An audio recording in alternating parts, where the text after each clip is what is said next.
আরে দাদা বলছি ওই 5,000 টাকা দামের জামাটার দাম কত? কি বললি তুই? ওই 5,000 টাকা দামের জামাটার দাম কত? হ্যাঁ, তোর হিসাবে কত হয়?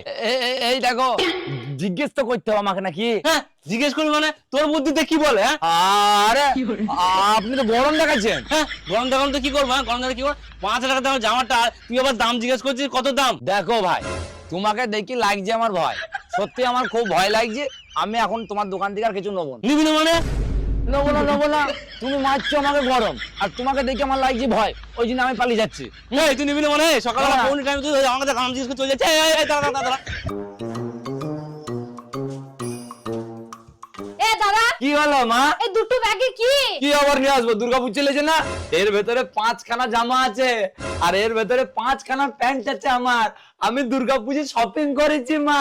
বাবা নিজে ইনকাম করে